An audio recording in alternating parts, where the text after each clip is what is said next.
Garuda Indonesia ya, sahamnya kemarin sempat mentok di Gocap, tapi ya karena IHSG belakangan ini dua minggu ini mulai naik lagi ya dia juga ikut naik seperti itu. Ya tapi ya masih di 54 ya. Dan ya tentu saja nggak heran kalau dia turun sampai di 50. Karena memang apa?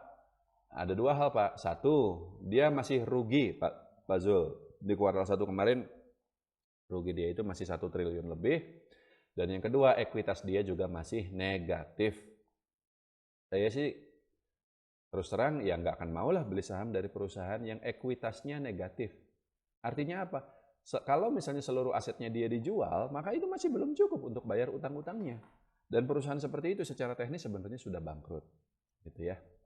Dan tapi bagaimana? Ada peluang nggak dia istilahnya kalau masalah Garuda ini jelek, rugi, ya itu mah udah dari dulu juga memang nggak jelas ya perusahaan ini nih nggak pernah ada untung-untungnya. Sekalinya dulu katanya ngaku untung sampai 4 triliun, ternyata itu cuman karena penghapusan utang. Jadi restrukturisasi utang, sebagian hutang dihapus senilai 4 triliun sekian. Kalau utang dihapus, Pak, secara akuntansi itu memang bisa diakui sebagai keuntungan. Ya kayak Pak Zul, inilah apa namanya? Ada temen nih atau saudara ngutang ke Pak Zul gitu kan, pinjem duit bro 100.000 ya kan. Kagak bayar-bayar dia. Nah itu kalau dia tulis catatan keuangan, dia seolah-olah dapat uang 100.000 itu secara gratis. Itu bisa dihitung sebagai laba Pak, keuntungan. Duit gratis gitu loh, bukan dari mana-mana, karena nggak harus dibayar lagi gitu. Ya. Nah Garuda ini begitu. Dia itu ya nggak terima duit sama sekali, sepeser pun tidak. Tapi karena dia sudah tidak lagi harus bayar utangnya yang 4 triliun itu, maka itu dicatat sebagai keuntungan. Tapi bahkan sudah ditambah itu pun, utang dia masih gede banget gitu. Utang dia tuh udah di korting gitu ya, tapi sisanya masih terlalu gede gitu loh. Saking gedenya utangnya dia itu. Kalau misalnya harusnya kan udah dihapus utangnya, udah sehat, ternyata enggak Pak. Sisanya yang belum dihapus ini masih terlalu banyak dan sayangnya perusahaan sampai hari ini juga secara operasional masih terus merugi. Padahal secara operasional ya kita bisa lihat ya penerbangan bandara rame terus loh. Saya sebenarnya gini, beberapa waktu terakhir ini saya sering bepergian lagi Bapak Ibu sekalian ya. Dalam beberapa waktu terakhir itu saya ke Jogja, ke Bali, dan ke Singapura, dan dalam waktu dekat saya akan pergi lagi ke Amerika Serikat dan juga ke Sulawesi dan juga ke Sumatera. Ya hampir tiap bulan lah saya pergi ya. Dan saya itu pergi pada tanggal-tanggal yang random Pak Zul. Artinya bukan liburan, bukan long weekend, bener-bener hari biasa, tapi pesawat penuh loh. Bahkan di hari-hari biasa pun penuh gitu. Saya nggak ngerti ini apakah orang-orang yang gabut kayak saya ini ada banyak gitu ya. Jadi orang-orang juga pada jalan-jalan semua gitu. Tapi nyatanya pesawat itu selalu penuh. Tapi apa? Tetap rugi Pak. Jadi jamaah haji, ya mohon maaf Pak Jul, jumlah jamaah haji meskipun memang meningkat sangat banyak, tapi ya enggak seberapa dibanding total jumlah penumpang pesawat terbang itu sendiri di Indonesia ataupun di seluruh dunia sepanjang tahun. Sedikit Pak. Momentum haji itu kan cuma setahun sekali.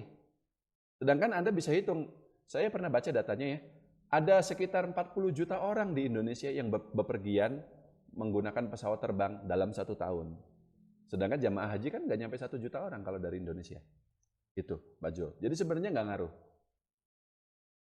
Dan kita tahu bahwa upaya restrukturisasi perbaikan gudang garam sih. Garuda Indonesia ini udah berjalan udah cukup lama. Saya masih ingatnya dulu waktu direktur utamanya itu dipecat karena menyelundupkan sepeda Brompton gitu atau apa gitu atau motor Harley gitu ya. Ya sebenarnya sih itu kan kayak apa ya, operasi tangkap tangannya aja sih. Intinya karena memang beliau nggak becus lah gitu kan. Jadi dibikin aja kasusnya apa gitu biar mereka punya alasan untuk memecat gitu. Akhirnya dipecat dia seperti itu. Diganti sama orang-orang baru.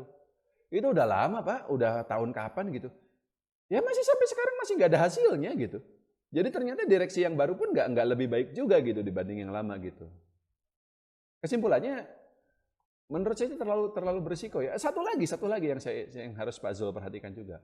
Kalau ada saham, sekarang nih berdasarkan peraturannya Bursa Efek Indonesia, kalau ada saham mati di harga 50 perak selama 3 bulan berturut-turut, nanti dia itu masuk pengawasan khusus Pak Zul. Artinya apa? nanti berlaku FCA itu, full call auction itu. Artinya harga sahamnya bisa turun lebih lanjut sampai tinggal Rp1. Dari 50 perak itu dia bisa turun sampai ke Rp1. Ya itu tidak akan terjadi ke Garuda Indonesia untuk saat ini karena harganya belakangan naik lagi ya. Sekarang udah 54 dari 50 itu. Tapi kalau besok-besok dia turun lagi 50 dan mentok lama di situ, lalu dia kena pengawasan khusus,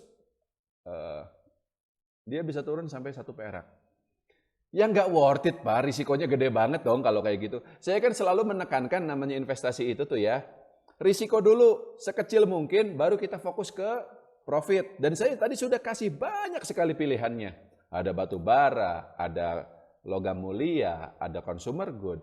Itu saham-saham yang mungkin kalaupun dia naik mungkin nggak banyak, cuman ya 20, 30, 40% ya, 50%. Tapi kalaupun turun juga ya paling cuma 10%, paling gede gitu. Kalau dari 50 perak turun sampai 1 perak, Pak, itu berapa persen turunnya, Pak? Duit kita habis nanti di situ. Jadi nggak worth it itu, risikonya terlalu gede. Jadi nggak usah lah. Dan hati-hati, banyak sekali godaan saham-saham yang seperti itu ya. Goto juga nih. Goto itu kan 50 perak tuh. Kalau dia naik ke 100 aja, wow udah 2 kali lipat. Lah iya kalau dia naik ke situ. Kalau dia turun ke 1 perak itu tadi gimana? Habis duit kita gitu. Selalu pertimbangan risiko Pak sebelum memilih saham. Cukup ya Pak Zul?